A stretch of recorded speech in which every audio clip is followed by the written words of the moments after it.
Baik, kita akan ke Alkitab kita. Ibrani pasal 11 ayat 1 dan 2. Saya akan membaca di sini.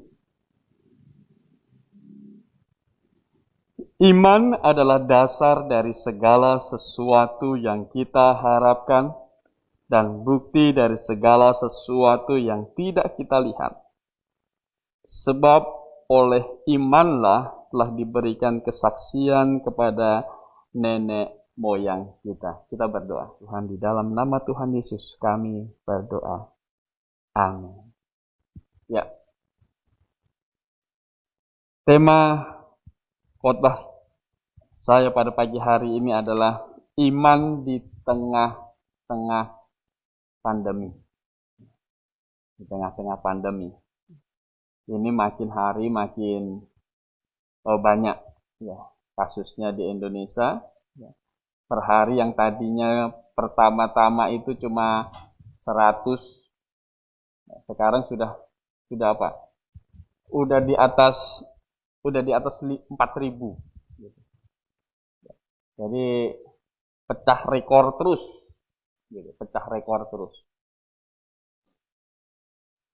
Jadi kita juga harus pakai maskernya diperketat seperti itu. Nah, jadi iman di tengah-tengah pandemi. Ibrani pasal 11 ini adalah para saksi iman disebutkan. Ada banyak para saksi iman. Dan dikatakan di ayat pertama tadi, kenapa begitu penting iman? Karena iman itu adalah dasar dari segala sesuatu yang kita harapkan dan bukti dari segala sesuatu yang tidak kita lihat. Dalam mereka orang-orang hebat. Dan hari ini kita akan melihat 3 hal yang di masa pandemi ini kita juga harus beriman demikian. Yang pertama adalah kita harus beriman begini. Jika Tuhan Yesus menghendaki, kita akan terhindar dari dampak pandemi ini. Tetapi jika tidak, kita akan tetap percaya kepadanya. Jika Tuhan Yesus menghendaki, kita akan tertolong dari pandemi ini. Kita akan terhindar dari pandemi ini. Kita tidak terpapar pandemi ini. Tetapi jika tidak, kita akan tetap percaya kepadanya. Ini iman yang juga pernah diucapkan oleh Sadrak, Mesak, dan Abednego. Coba kita membaca Daniel pasal 3. Saat itu, Sadrak, Mesak, dan Abednego diperhadapkan kepada satu tantangan bahwa dia harus menyembah kepada patung yang dibuat oleh Nebukadnezar. Kalau mereka tidak mau menyembahnya, mereka akan dimasukkan ke dalam perapian yang menyala-nyala. Dan mereka dikasih kesempatan yang kedua. Karena waktu itu Sadrak, Mesak, dan Abednego ini adalah kawan-kawan Daniel dan raja berniat untuk sebenarnya tidak menghukum mereka. Tetapi dikasih kesempatan yang kedua. Kita membaca di ayat yang ke-17. Daniel pasal 3 ayat 17. Jika Allah kami yang kami puja sanggup melepaskan kami, maka Ia akan melepaskan kami dari perapian yang menyala-nyala itu. Dan dari dalam tanganmu, ya Raja. Bapak Ibu yang dikasih dalam Tuhan. Mereka berkata, jika Allah yang kami puja sanggup. Maksud sanggup di sini adalah bukan mereka meragukan kemampuan Allah, bukan. Kenapa? Karena sebelumnya kawan mereka Daniel itu dikasih tantangan untuk menafsirkan mimpinya Nebukadnezar, dan bukan cuma menafsirkan mimpinya. Mimpi apa Nebukadnezar itu Daniel tahu. Karena Allah yang Maha Tahu yang kasih tahu dia. Jadi ketiga orang ini bukan meragukan kesanggupan Allah, tetapi sebenarnya mereka ini apa? Kata sanggup di sini sebenarnya adalah kalau Allah mau membuktikan kuasanya.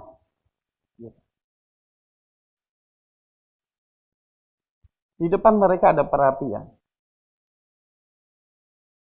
Allah sanggup. Tetapi masalahnya adalah mereka tidak tahu apakah Allah akan membuktikan kuasanya ketika mereka masuk ke dalam perapian itu. Itu yang mereka tidak tahu. Maka mereka berkata, maka ia akan melepaskan kami dari perapian yang menyala-nyala itu dari dalam tanganmu ya Raja. Dia percaya. Dia tahu, dia percaya kesanggupan Allah, kemampuan Allah. Kalau Allah mau membuktikan, menunjukkan kuasanya di depan semua orang pada waktu itu. Bapak Ibu yang dikasih dalam Tuhan. Hari ini kita di tengah-tengah pandemi kita. Kalau Allah menghendaki, Allah mau kita tidak terpapar virus corona, mungkin nggak kita kepapar? Kalau Allah tidak menghendaki kita kepapar, mungkin nggak kita terpapar? Tidak. Tapi masalahnya adalah kita tidak tahu apakah Allah menghendakinya atau tidak. Dia berkuasa. Oleh karena itu kita perlu menaruh iman. Tetapi jika tidak, kita akan tetap apa? Percaya kepada Dia. Orang yang percaya kepada Tuhan, orang yang sudah diselamatkan, itu harusnya adalah orang yang terus menaruh harap kepada Tuhan.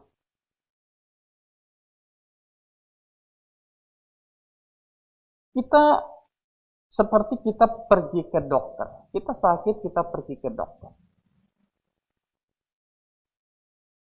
Kita percaya 100% kepada dokter itu, ataukah kita percaya bahwa Tuhan memakai dokter itu untuk mengobati kita? Tentu kita yang percaya Tuhan adalah kita menaruh percaya bahwa Tuhanlah yang akhirnya menyembuhkan kita. Tuhanlah yang akhirnya memberkati semua obat-obat dokter semua itu untuk menyehatkan kita. Termasuk hari ini kita ketat memakai protokol kesehatan, masker, cuci tangan. Ya kan? Jaga jarak. Tetapi kita tahu ini adalah satu cara. Satu cara bagaimana kita bisa, Tuhan menghindarkan kita dari paparan virus corona tentunya. Tetap pikiran kita, harapan kita tetap kepada Tuhan. Yang akan melindungi kita. Ini hanya alat saja. Kepercayaan kita tetap kepada kuasa Tuhan. Kemampuan Tuhan. Tetapi jika tidak, kita pun tetap apa? Percaya kepada Dia. Kenapa kita beriman demikian? Bapak Ibu yang dikasih dalam Tuhan, ada di dalam Yeremia, coba kita membaca. Yeremia pasal 17, ayat 5. Beginilah firman Tuhan. Terkutuklah orang yang mengandalkan manusia, yang mengandalkan kekuatannya sendiri, dan yang hatinya menjauh daripada Tuhan. maka andalan kita tetap kepada Tuhan. Andalan kita pada kuasanya Tuhan dalam memelihara kita. Sekali lagi kita perlu melihatnya bahwa semua ini adalah alat kiranya Tuhan tetap yang memberkati ini. Supaya kita terhindar dari pandemi ini. Kita tidak terpaksa. Kalau kita sudah sangat mengandalkan masker ini, wah, ya enggak? Mengandalkan masker. Semuanya kita udah safety, udah kita andalkan gitu. Kita hanya bersandar kepada semua yang kita pakai. Maka kita yang menggenapi Yeremia pasal 17 tadi. Terkutuklah orang yang mengandalkan manusia. Tetap dalam semuanya kita tetap mengandalkan siapa? Tuhan. Jika tidak pun kita akan tetap percaya kepada Tuhan. Jika akhirnya Tuhan tidak akan menunjukkan kuasanya, powernya untuk melindungi kita, untuk menolong kita, maka kita perlu beriman seperti Sadrak, Mesak, Abednego ini beriman. Jika tidak pun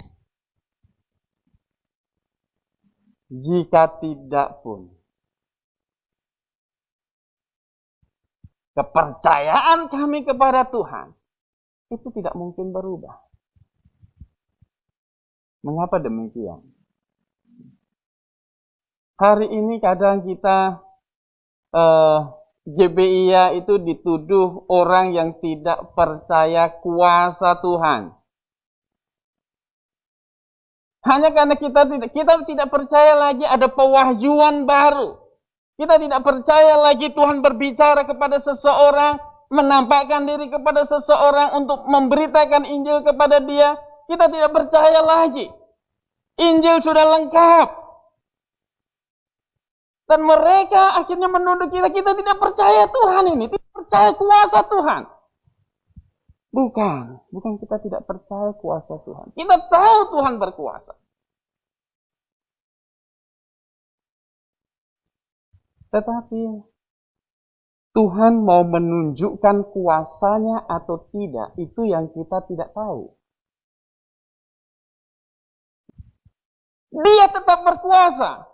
Dia tetap maha kuasa. Tetapi masalahnya apakah dia akan menunjukkan kuasanya untuk kita atau tidak? Ya itu yang kita tidak tahu hari ini. Oleh karena itu Sadrak, Mesak, dan Abednego ini adalah iman yang tulus kepada Tuhan. Jika tidak pun.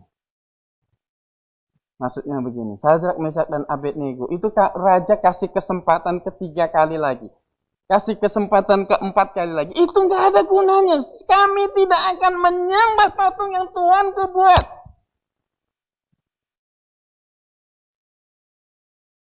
Kami akan tetap percaya kepada Dia. Kenapa Bapak Ibu yang dikasih dalam Tuhan? Karena keselamatan atas segala dosa itu jauh lebih penting dari apapun juga. Jauh lebih penting dari hidup yang sementara ini. Jauh lebih penting, jauh lebih mulia daripada hidup yang di dunia ini. Jauh lebih mulia dari segala harta benda kemuliaan di dunia ini. Jauh lebih berharga. Karena kalau tidak diselamatkan dari dosa, orang akan dihukum di dalam neraka yang selama-lamanya. Selama-lamanya. Selama-lamanya itu berapa lama? 1000 tahun itu sudah selama-lamanya belum? 1000 tahun itu lama nggak? Lama. Tapi itu belum selama-lamanya. 1.000.000 tahun itu sudah selama-lamanya belum? 1.000.000 tahun sudah selama-lamanya belum? Belum. Tetapi itu sudah lama, tetapi bukan selama-lamanya. Selama-lamanya itu adalah tidak ada batasnya, kekal, tidak ada berhentinya. Dan itulah tempat hukuman dari dosa. Hukuman dari orang yang memberontak kepada Allah. Oleh karena itu, tidak mungkin keselamatan jiwa itu sebanding dengan apapun yang ada di dunia ini. Itulah Sadrak, Mesak, dan Abednego berkata, jika tidak pun, kami tidak akan menyembah kepada patung yang Tuhan itu buat. Demikian juga kita menaruh iman hari ini. Jika Tuhan menghendaki, kita akan tertolong, kita akan terhindar dari paparan virus corona ini. Anda percaya ini? Jika Dia menghendaki, Dia sanggup menolong kita, membebaskan kita, menjaga kita. Tetapi jika tidak pun, dapatkah kita berkata, saya akan tetap percaya kepada Dia? Amin.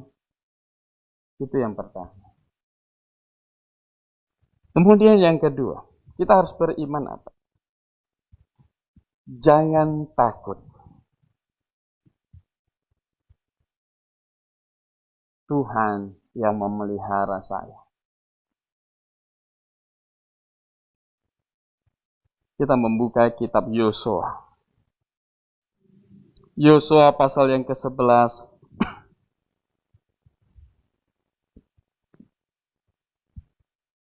Setelah mereka mengalahkan bangsa Yeriko, mereka mengalahkan kota Ai, mereka masih terus mengalahkan kota-kota, negeri-negeri di seberang sungai Yordan. Dan di pasal 11 ini, bagian utara dari Kanaan itu direbut. Dan coba kita baca ayat 1 sampai dengan ayat yang ke-5. Setelah hal itu terdengar kepada Yabin, Raja Hazor, diutusnyalah orang kepada Yobab, Raja Madon, dan kepada Raja Negeri Simron, kepada Raja Negeri Asaf, serta kepada raja-raja yang di sebelah utara, di pegunungan di Araba Yordan, di sebelah selatan, Kinerot di daerah bukit, dan di tanah bukit Dor di sebelah barat. Yakni raja-raja orang Kanaan di sebelah timur dan di sebelah barat, orang Amori, orang Het, orang Feris, orang Yebus di pegunungan, dan orang Hevi di kaki gunung Hermon di tanah Misbah. Kemudian keluarlah raja-raja ini bersama-sama semua tentaranya. Amat banyak rakyat, seperti pasir di tepi laut banyaknya, beserta sangat banyak kuda dan kereta. Raja-raja ini bersekutu dan datang berkemah bersama-sama dekat mata air Merom untuk memerangi orang Israel. Berapa banyak raja yang menyerang, yang akan dihadapi oleh Yosua pada waktu itu? Saking banyaknya, maka digambarkan katanya di sini seperti pasir di tepi laut banyaknya. Banyak sekali. Raja-raja yang bersekutu, mereka akhirnya bergabung semuanya untuk berperang melawan Israel, berperang melawan Yosua.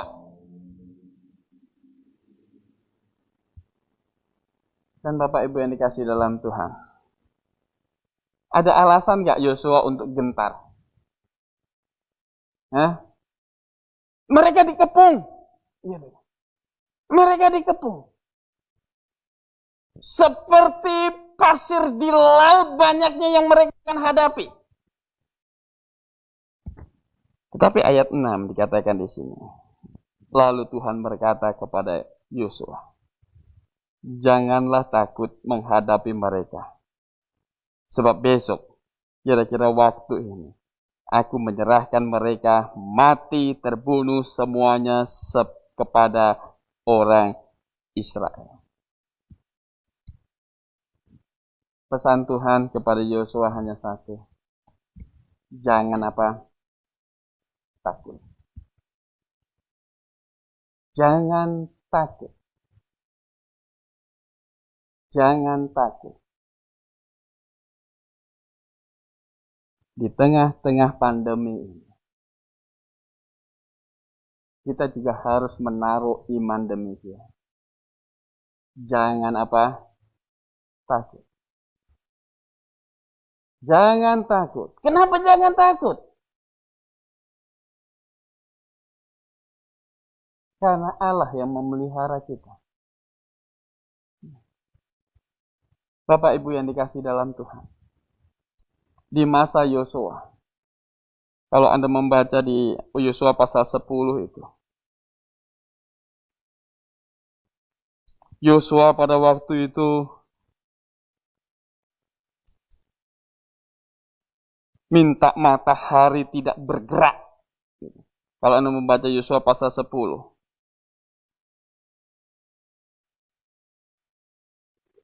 Ayat 13. Maka berhentilah matahari dan bulan pun tidak bergerak sampai bangsa itu membalaskan dendamnya kepada musuhnya. Bukankah hal itu telah tertulis dalam kitab orang jujur?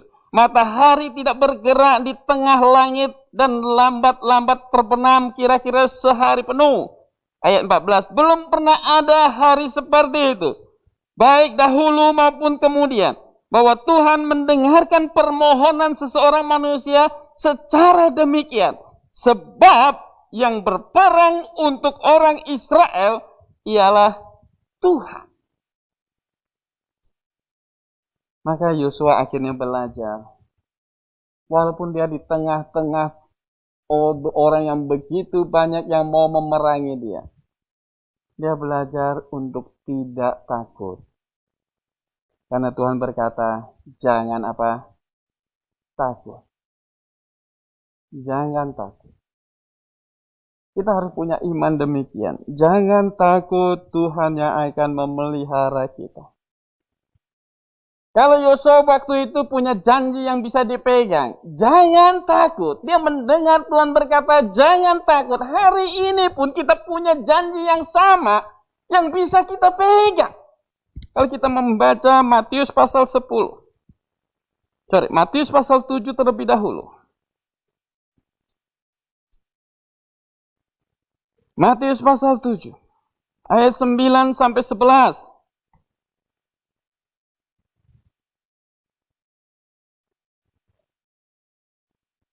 Dari ayat 7 aja saya akan membaca. Matius pasal 7 dari ayat 7. Mintalah maka akan diberikan kepadamu, carilah maka kamu akan mendapat, ketuklah maka pintu akan dibukakan bagimu. Karena setiap orang yang meminta menerima, dan setiap orang yang mencari mendapat, dan setiap orang yang mengetuk baginya pintu dibukakan. Ayat 9. Adakah seseorang daripadamu yang memberi batu kepada anaknya jika ia meminta roti? Atau memberi ular jika ia meminta ikan? Ayat 11. Jadi jika kamu yang jahat tahu memberi pemberian yang baik kepada anak-anakmu, apalagi Bapamu yang di surga, Ia akan memberikan yang baik kepada mereka yang meminta kepadanya. Jangan takut. Kita punya janji. Janji pemeliharaan Tuhan kepada kita. Sudah yakinkah Anda akan keselamatan Anda? Sudah yakinkah bahwa Anda sekarang ini sudah menjadi anak-anak Allah? Kalau Anda sudah sungguh-sungguh bertobat, Anda sudah percaya Yesus sungguh-sungguh, Anda sudah menaruh dosa Anda di atas kayu salib, Anda sudah secara pribadi percaya bahwa Yesus adalah juru selamat Anda dari dosamu, maka kita juga percaya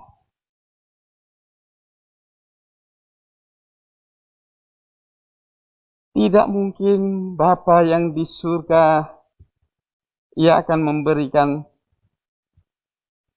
ular kalau kita minta apa? Roti. Nggak mau. Kita saja manusia tahu itu. Itu tidak mungkin. Tidak ada daripada kita yang memberi batu kepada anaknya jika ia meminta roti. Atau memberikan ular jika ia meminta ikan. Itu tidak mungkin. Apalagi Bapamu yang di surga. Di Matius pasal yang ke-10. Ayat 29. Bukankah burung pipit dijual 2 ekor seduit?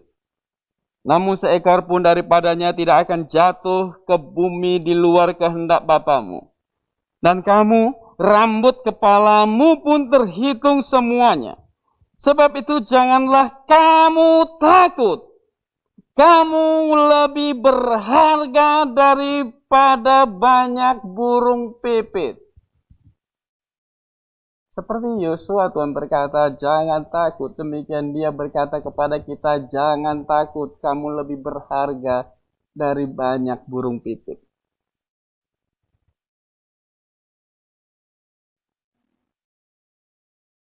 Hanya, kata Tuhan, kepada Yosua tadi. Jangan apa? Takut. Jangan takut. Walaupun dia ada di tengah-tengah musuh yang bersekutu. Yang jumlahnya seperti pasir di laut banyaknya. Dia tidak takut. Karena dia tahu akhirnya Tuhanlah yang berperang bagi dia. Demikian janji yang kita baca. Bahwa Bapa di surga itu tidak akan memberikan batu jika kita meminta roti. Tidak akan memberikan ikan, memberikan ular jika kita meminta ikan. Itu janji untuk kita. Janji pemeliharaan untuk kita. Hanya kita jangan takut.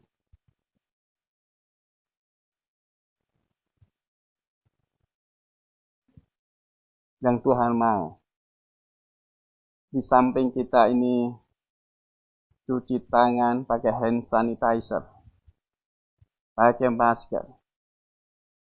Jaga jarak. Yang lebih perlu lagi adalah kita membersihkan hati kita.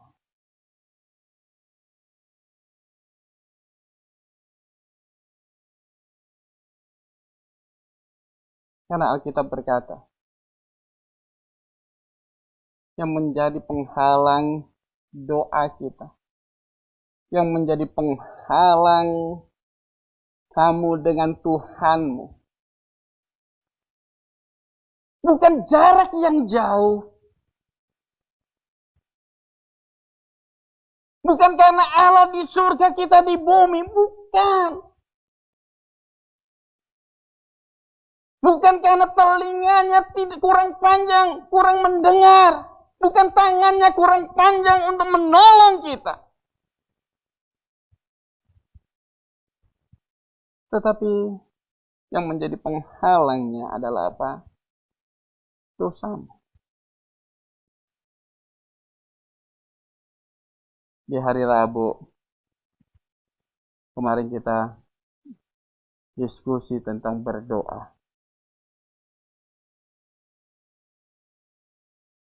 Kepada Timotius, Rasul Paulus berkata, laki-laki hendaklah berdoa itu apa? Menadahkan tangan. Ke tangannya. Kenapa laki-laki? Kenapa nggak disuruh yang perempuan yang begini? Apakah ini waktu itu diminta laki-laki saja? Bukan.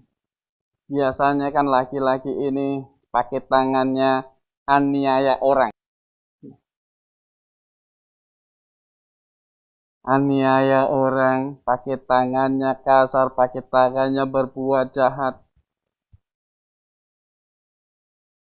Artinya adalah Tuhan mau hendaklah laki-laki berdoa, mau menadahkan tangan yang terbuka. Mengapa? Menunjukkan bahwa ini tidak bersalah. Sebelum kita datang kepada Tuhan, kita menguji kita dulu. Tuhan, saya tidak bersalah. Adakah kesalahan yang belum kita akui? Kita introspeksi kita. Membuka tangan kepada Tuhan. Saya tidak bersalah, Tuhan. Saya pegang janji-Mu. Saya percaya kepadamu. Engkau adalah Bapakku. Yang apa yang aku minta Engkau akan memberikannya. Engkau lebih baik daripada kami. Kami saja yang jahat ini tidak akan memberikan batu kepada anak-anak kami yang meminta roti. Terlebih Engkau, Tuhan.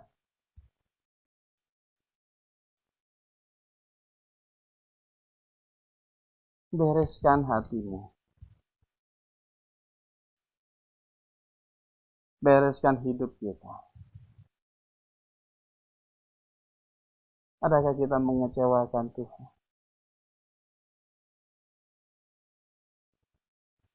Jangan takut. Tuhan yang memelihara kita. Kita lebih berharga dari banyak burung pipit. Lagu yang dinyanyikan tadi. Ku perlu Kau Tuhan. Betul. Menulis lagu itu betul.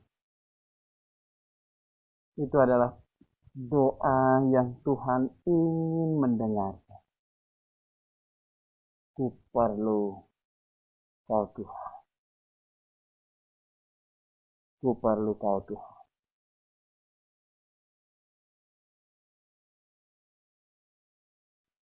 Jangan takut. Tuhan yang memelihara saya. Saya lebih berharga dari banyak burung pipit. Burung pipit tidak bisa memuji Tuhan. Saya bisa. Burung pipit tidak bisa memberitakan Injil, saya bisa. Saya lebih berharga dari banyak burung pipit. Tuhan yang memelihara saya. Jangan takut. Anda percaya ini? Anda beriman ini? Itu yang kedua. Jangan takut. Tuhan yang memelihara saya.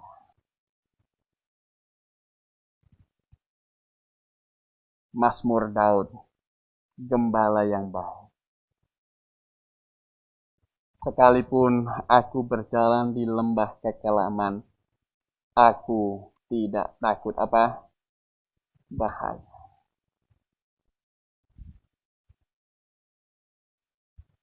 Daud pernah berkata, dahulu aku muda, dan sekarang sudah menjadi tua. Dan pengamatan dia adalah apa?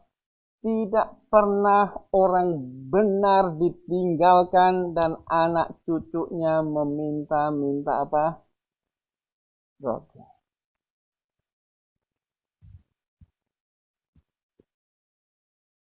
Dahulu aku muda, sekarang sudah menjadi tua. Tak pernah orang benar ditinggalkan.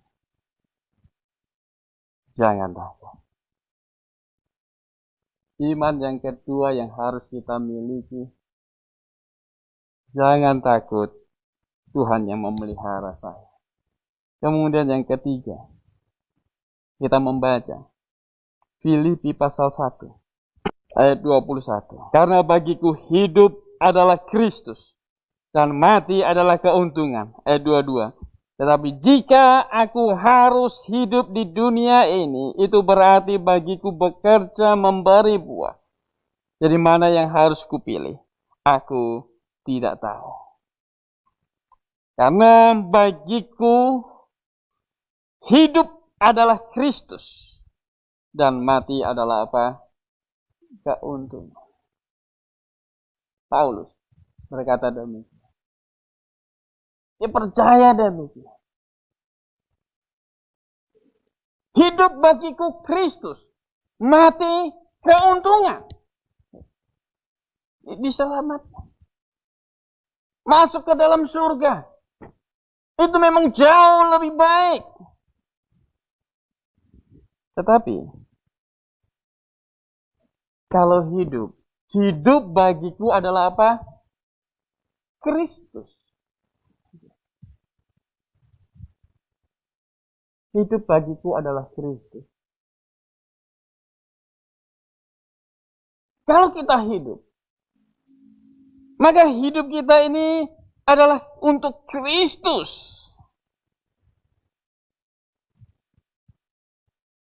Ketika orang Rasul Paulus beriman demikian.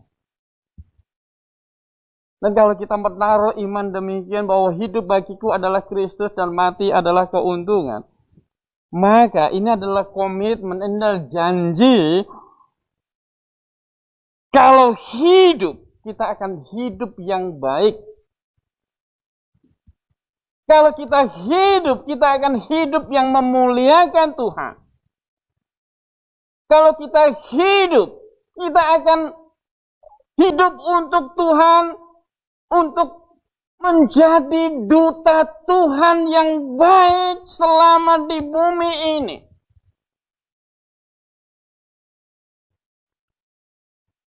Kita akan, setelah kita memperbaiki, kita tahu kita salahnya di mana hidup kita ini.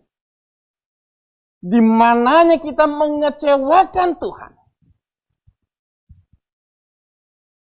Maka itu kita tinggalkan. Itu kita ubah. Saya mau hidup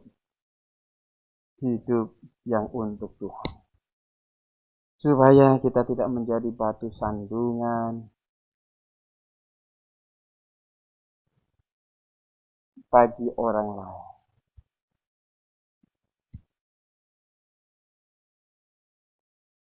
Itu yang perlu.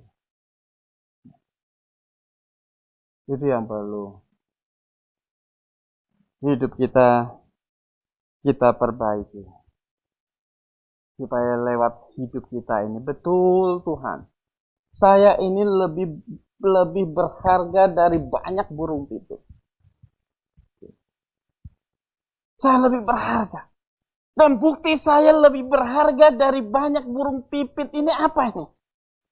Tunjukkan kepada Tuhan, saya lebih berharga dari banyak burung pipit. Saya lebih berharga. Dan hari ini tetap Tuhan memerlukan kita untuk hidup yang menjadi kesaksian, hidup yang memuliakan Dia, hidup yang menyebarkan Injil keselamatan kepada. Apa yang Anda pikirkan? Apa yang Anda akan buat? Buatlah janji hari ini. Setelah ini lewat, setelah saya tidak diam di rumah, setelah saya bisa keluar, apa yang mau saya buat? Yang membedakan saya, yang membuat saya memang saya lebih berharga dari banyak burung pipit. Bapak Ibu yang dikasihi dalam Tuhan, betapa indahnya mendengar pujian dari Tuhan. Saya membaca komentar orang di YouTube kita. Di YouTube GBA Kebenaran kan komentarnya itu, yang komentar itu yang saya tahu ada Pak Darnus. Ya, komentarnya mantap. Wah, Pak Darnus yang gitu. Mantap. Terus ada lagi. Siapa kemarin komentar di acara kita yang terakhir ini? Gitu. Komentarnya itu luar biasa. Waduh. Satu komentar. Senang sekali kita. Saya senang sekali. Luar biasa komentarnya. Itu orang yang memuji. Gitu. Kalau akhirnya Tuhan yang memuji kita, kita senang nggak? Itulah yang kita perlu kejar, itulah yang kita perlu raih, bagaimana hidup kita ini dipuji oleh Tuhan. Baik sekali perbuatanmu, hambaku yang setia. Tuhan, itu yang kami mau kejar. Hidup bagiku adalah Kristus. Mati adalah keuntungan. Iman di tengah pandemi. Yang pertama, jika Tuhan menghendaki, kita akan terbebas. Kita tidak akan kena virus ini. Segala dampak ini Tuhan akan tolong segera. Kita akan dilepaskan dari segala kesulitan ini. Dia mampu. Dia punya kuasa. Tetapi jika tidak pun, saya tetap percaya kepada Dia. Itu yang pertama. Dan nomor 2, jangan takut. Tuhan yang memelihara kita. Yang nomor 3, hidup bagiku Kristus. Mati adalah apa? Keuntungan.